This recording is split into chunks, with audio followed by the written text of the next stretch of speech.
বঙ্গবাজার অগ্নিকাণ্ডে ছাই হয়ে যাওয়া ব্যবসা প্রতিষ্ঠানের মালিক রিপন ব্যাপারী সোশ্যাল ইসলামী ব্যাংকে জমানো অর্থে পাড়ি দিতে চান বিদেশে, কিন্তু টাকা তুলতে এসে জানালেন চেক হাতে ব্যাংকে এসে বারবার ঘুরে যেতে হচ্ছে তাকে। টাকাটার জন্য এখন ঘুরতেছি, এখন আমার টাকাও দেয় না, আমি যাইতেও পারি না।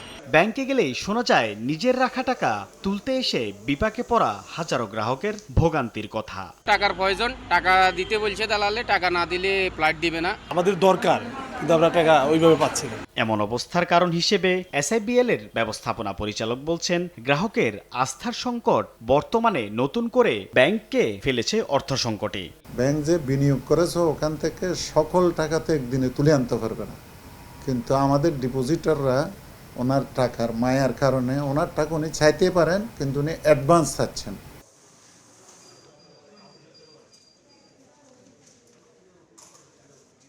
ব্যাংক খাতের এমন নাজুক পরিস্থিতির জন্য দায়ী খেলাপি ঋণ। চলতি বছরের সেপ্টেম্বর পর্যন্ত ব্যাংক খাতে এই ঋণের পরিমাণ বেড়ে হয়েছে 2,84,977 কোটি টাকা। খেলাপি ঋণের ভারে সবচেয়ে বেশি জর্জরিত বেসরকারি ব্যাংকগুলো। মোট খেলাপির পরিমাণ প্রায় 1.5 লাখ কোটি টাকা, আর রাষ্ট্রায়ত্ত ব্যাংকগুলোর খেলাপির পরিমাণ 1,26,000 কোটি টাকা। বিশেষায়িত ও বিদেশি ব্যাংকগুলোর খেলাপির পরিমাণ তুলনামূলক কম। ন্যাশনাল ব্যাংকের চেয়ারম্যানের দাবি, লুটপাট বন্ধে বাংলাদেশ ব্যাংকের দুর্বল অবস্থানের কারণেই এমন বিপর্যয়।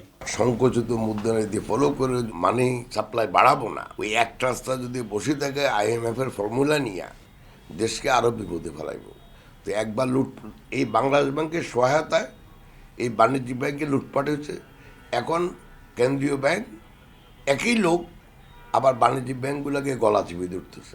বাংলাদেশ ব্যাংকের তথ্যই বলছে সাধারণ গ্রাহকের আমানতের টাকা কিভাবে লুটপাট হয়েছে।